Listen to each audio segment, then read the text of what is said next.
Je crois en Dieu.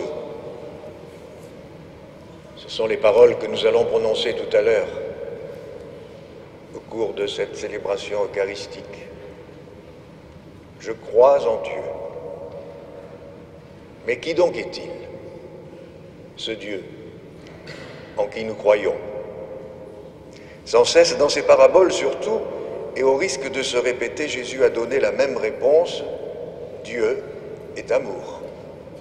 Dieu est l'amour. Dieu est le berger qui éclate de joie lorsqu'il retrouve ses brebis perdues. Dieu est l'hôte qui invite à sa table les mendiants de pain, mais aussi les mendiants d'amour. Dieu est celui qui éprouve plus de joie pour le pécheur qui revient vers lui que pour les 99 qui se croient justes. Dieu est le Père qui va au-devant de son Fils prodigue.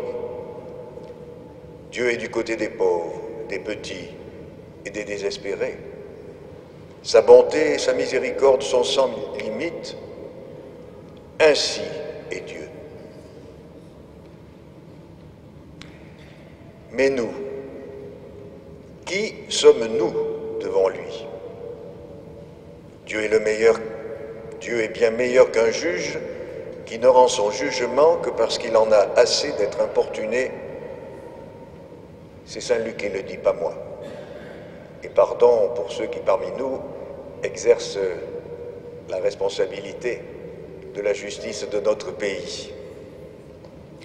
Dieu est bien meilleur père que n'importe quel père humain qui pourtant jamais ne donnerait à son enfant un serpent ou un scorpion alors qu'il lui demande un œuf ou du poisson.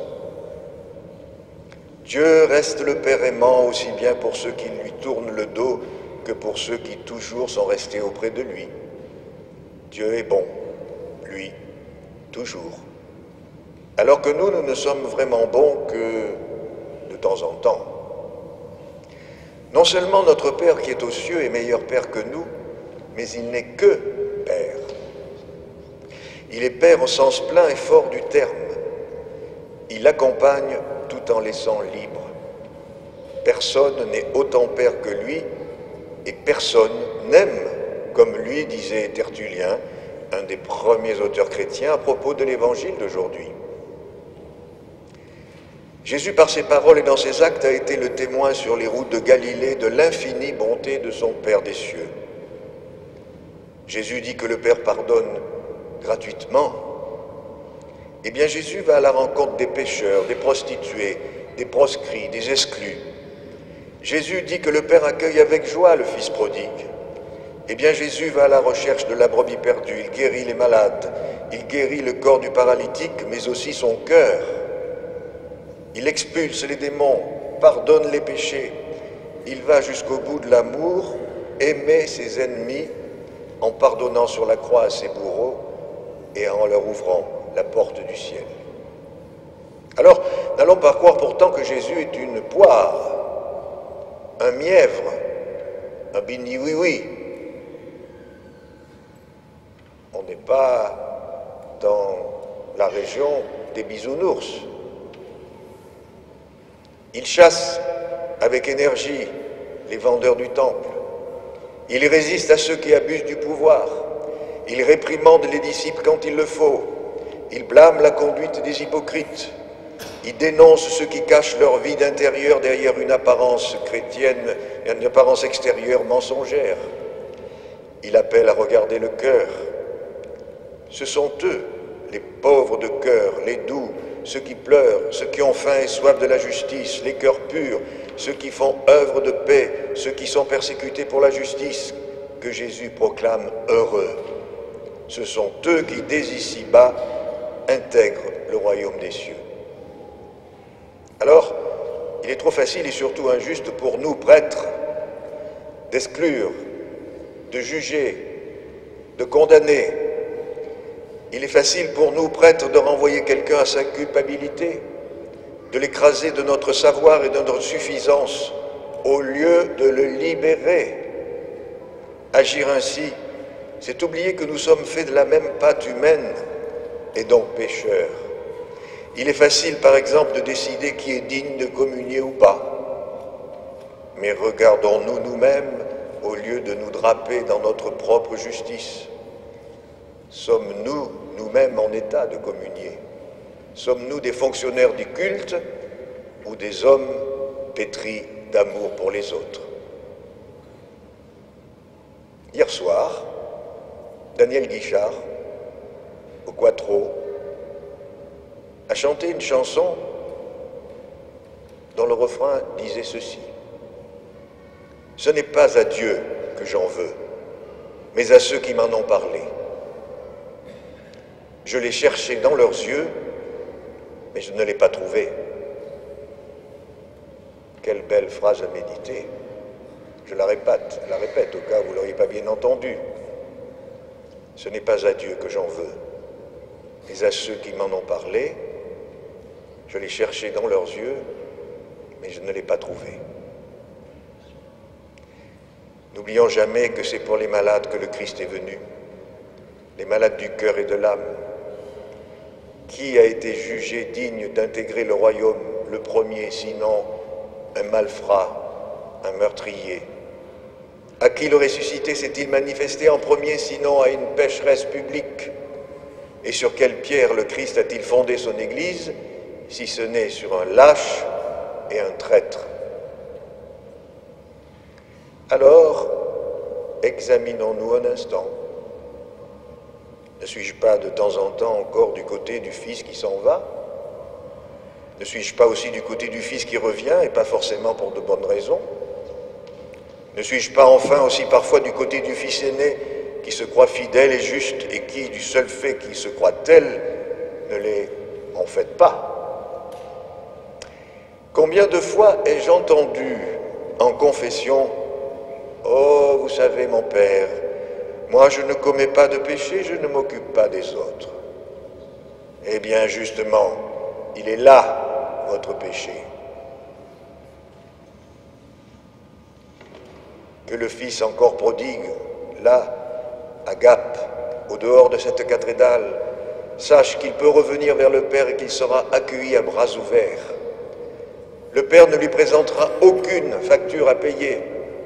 Et n'oublions pas, ce sont nos bras,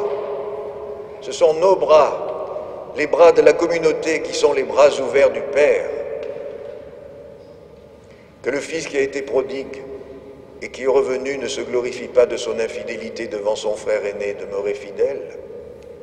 Il a expérimenté la joie du pardon, la joie de retrouver la maison du Père, et cela lui a été donné, qu'il n'en fasse pas un dû. Et enfin, que le Fils aîné arrête de lorgner sur le fruit défendu que le Fils cadet a croqué à pleines dents, les femmes, le luxe, la vie facile, les expériences de tout genre, qu'il apprenne à se réjouir de la joie du retour avec toute la maisonnée. Et nous tous enfin, nous tous qui savons par expérience que Dieu pardonne, nous tous qui savons jusqu'où va l'amour de Dieu pour nous, ne cherchons pas à en abuser. Que veut dire abuser de la bonté de Dieu? Ça veut dire se permettre n'importe quoi en disant que de toute façon Dieu pardonnera, car c'est son job de pardonner. Que penserions-nous d'un homme qui dirait « Je vais battre ma femme, elle est si gentille que je sais d'avance qu'elle va me pardonner ». Et c'est souvent le drame que vivent les femmes battues. Vous seriez à juste titre révoltés? Eh bien, nous faisons exactement la même chose avec Dieu si nous disons en nous-mêmes « Je peux pécher, puisque Dieu ne peut que me pardonner ». Et en agissant ainsi, nous nous faisons du mal et nous nous atrophions le cœur. En revanche, pour celui qui commet la pire des fautes et qui se repent, que peut-on faire sinon pardonner? L'humoriste Jean-Marie Bigard, qui était de passage à Gap et que nous avons reçu lors de la rencontre des prêtres du diocèse pour le remercier d'avoir pris part à la campagne du denier de l'Église 2015, l'a bien exprimé à sa façon. Son père avait été assassiné par un bûcheron.